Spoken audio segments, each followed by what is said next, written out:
Zero diff yan dahil sa zero def dan sabi niya ni yan, 'di ba? Zero def nga. Think of the like think of the like answer maker. Jun lang tinampay mo.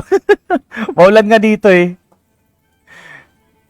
Tag Tag-ina yung sinaing talaga eh. New Villet, ayan, level 90. 37k max HP, okay. Almost na doon na din yan. 40k. 1-3 attack. Well, di naman talaga need ng mataas na attack si New Villet kasi HP scaling talaga siya. Yung damage niya sa HP talaga din. 728 defense and then 56 elemental mastery. Weapon tayo dito. Naka-tomb ba to?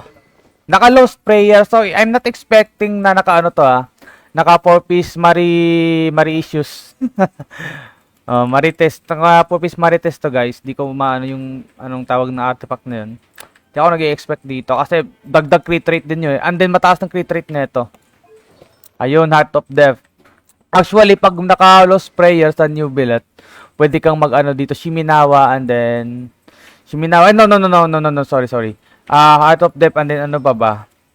Ano pa ba yung pwedeng maganda sa kanya na 4-piece? Anyways. So, okay, good song dito Heart of Death na for New Billet na naka-lost prayer. Yung isa, pwede ba yung Nims dun? Pwede ba yung Nims? Yung Nims pala, wait lang, yung Nims ba pwede ba yun? Counted ba yun? Na pwede kay New Billet. Anyways, so dito, maganda crit damage dito, balance. May attack percentage, okay. At least 1 roll lang. And then also din sa flat attack, no? Okay, so okay din tayo dito sa flower. Pwede pa ito mag-upgrade, pero tawag dito, no? It takes time din kasi syempre din naman talaga palaging ibibigay lagi sa artifacts maganda. 'Di ba? Ganito kaganda lahat yung at substats. And then feather. Ito gadol tong feather dito, bro. Kaya na solid, 28 crit damage, may crit rate pa na 6.6. Wanderer's Troop, well, pwede din yun. Pwede din yun. Felix, bilan mo nga ako ng sukat agin. Ito solid to, gago. Okay, timepiece. Also, timepiece maganda, no? 17.9 crit damage, may pa dito, 9.3 crit rate. Ganda. Nag-roll nga lang siya. Kung napunta lang sana to sa kit dami, solid to, bro. Pero anyways, maganda pa rin na kahit may defense dito na percentage. Goblet tayo dito. Okay, naka-HP goblet dito. Okay. Between HP goblet and hydro goblet, hindi ko alam kung anong mas malakas, no? Sa dalawang yun. Kasi wala naman akong new billet meron akong new billet, pero hindi naman build. Pero anyways, and I think siguro kung naka-HP goblet dito si Unisys baka wala pa siyang mailagay na hydro goblet. Baka siguro yan yung niya, yung reason niya bakit siya nag-HP na goblet sa kanya. Or else ito talaga yung niya, ginustong goblet for new billet. So anyways, crit rate dito maganda, crit damage okay, balance lang, and then may ER para sa uptime numbers okay. So circlet tayo. Crit damage circlet, okay. And, ganda, grabe. Wow. Solid. Kay Unisys pala, may bala ka bang dito? Mag-marichus. Mag-marichusi. Mag-marites kay kay tao dito, kay New Billet. Ang ganda nito, pang offset to. Grabe. Naka-proto amber ba yung... Naka-proto amber tapos 4-piece marites ayos? Oo, pwede yun. Oo. Solid yun, bro. Remaker. Epon ako ng artifacts para sa craft, sabi ni Von. Ayan. Good luck. Okay, constellation. C0 and then talent is 888. Ayan. Details. Taas ng crit rate, bro. Tangin na. Solid crit rate dito and then 225 crit damage. Ayan, solid. Ganda. Ganda ng build mo, tawag dito. Unisys. Okay. Next tayo dito. Thank you for letting me review your yung new billet. And then Yoimiya, ito Yoimiya. Ito syempre natin yan main. Okay, let's go. And then level 90 Yoimiya, 15k max HP, maganda attack, 2204. 736 defense and then 100 elemental mastery. Okay, nice. Weapon tayo dito, Thundering Pulse. Alright. So, syempre artifacts, Shimiyawa. Okay, 4-piece Shimiyawa dito guys. And then, check natin yung flower agad. Crit rate mataas, wow. 13.2 crit rate and then 14.8 crit damage. Balance yung dalawa. Sayang nag-roll lang sa flat attack kung naging percentage lang ulit to or crit damage, no? Ang ganda. Ganda nito, ano, to dito. Remaker, bro. Feather. Sa Feather walang crit rate pero may crit damage dito ng ano, 21. Energy recharge, hindi masyadong need ni Yoimiya, lalo na Takashiminawa. And then 42 Elemental Mastery, dito lang talaga sa dalawa yung mapapakinabangan ni Yoimiya dito. Yan. So, pwede ba tumano ni, ano, ni Remaker yung ano niya, yung feather niya? Pwede ba ito mapalitan? Ayan. Timepiece. Okay. Attack timepiece. May defense na dito 12%. Okay. Nag-roll ng isa. Elemental Mastery, nag-roll din ng isa. Crit rate, meron din ang crit damage dito. Sayang, no, kung naging ano lang talaga to yung one roll sa crit damage sa galing sa defense, no.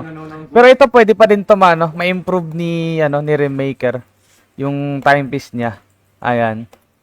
If ever na maparm pa talaga siya kay Yoimiya. Kasi ako pag ako talaga guys, lalo na sa mga main character, ano ko, mga favorite characters ko, hindi talaga ako masatisfied talaga sa ganitong ano lang, substats. Ganito. Hindi ako masatisfied guys. Lalo na sa mga favorite characters ko. At, 'di ba, until ngayon nagpaparm pa rin ako kay ano, kay Hutaw. Kahit okay na talaga yung ano. Kung tutuusin, okay na talaga yung ano ko, yung build ng Hutaw ko, pero no. Hindi pa ako satisfied eh. Ito maganda. Solid. Solid goblet dito. Ganda ng ano, substats dito. Crit damage, crit rate, may attack percentage pa. Circlet. Crit rate. Uy, gabe. Tangina. Solid crit rate dito, tangina. Naging ano to. Naging main stat yung crit damage dito, bro. Solid. So, yun. Eto lang. Pwede pa talaga mapalitan, ano, Remaker. Pwede pa yan mag-improve. Lalakas pa lalo yung ano, Yoimiya neto. So, Constellation. C2 pa to. Wow. Nice. Ano pa, Yoimiya main pala din dito. Yan, siyempre yan. Deserve yan, triple can talaga. Deserve yan, siyempre. Details. 82, 224. Taas ng crit rate to. Pag dito nag-crit talaga, tangina. And then 224 crit damage. Solid Remaker. Ano lang talaga. Yung feather, malalagyan pa to ng crit rate. Kunwari, lagyan ng ano, 7 or 8 something. Tangina, magiging 90% crit rate to. Pwede ka na mag-ano. Tapos dito, kunwari, naging 20 crit damage to, no? Wala na. Actually, pwede ka dito mag-ano eh. Pwede ka dito mag-crit damage kung aabot ng 65 crit rate. Basta aabot lang ng ganun ng crit rate si Yoimiya. Kasi yung 60 crit rate, masyadong ano pa yun. Kulang pa talaga. Na-try ko talaga kay Yoimiya yan. Kaya di talaga ako nag-CD kay Yoimiya. May ano ako pero di ko talaga pinipilit. Kasi nakukulangan ako sa 60 crit rate kay Yoimiya. Ganito talaga ginagawa kong ano, crit rate kay Yoimiya, 72. Anyways, thank you Remaker ha. Sa ganda ng ano, ng Yoimiya mo. And then kay L tayo sa Furina niya. Road to crit rate, 100 crit rate, imagine. Oh, may kilala ko. Remaker yan, si RB. Si RB tangina, 100 crit rate yan sa ano niya. Yoimiya Skyward, Harp. Ay, kay Marco Juson, thank you for the like reaction. Welcome, bro. Ay, okay. Ba't kinapi? Road to C6 Yoy. Malapit na. Malay mo, Remaker. 4.3 mag-rerun si Yoimiya. Diba? Anyways, kay L tayo. Wait, what? Ito. So, Furina. Level 90. Ayan. Uy, takas ng HP mo. Almost 40. 90, level 90, 1,200 attack, 759 defense, and then EM40. Weapon nito syempre naka-Splendor. Yung weapon, yung sword na Splendor guys hindi yung hindi yung donut na Splendor. Dalawang Splendor 'yun eh. Ayan. Splendor of Tranquil Waters. Ayan, solid. Ganda ng ng sword niya. Anyways, artifacts tayo, naka 4 piece naka 4 piece tawag dito. Ano nga ulit yun? Yung... ito Golden Troops. Nakakalimutan ko talaga to eh.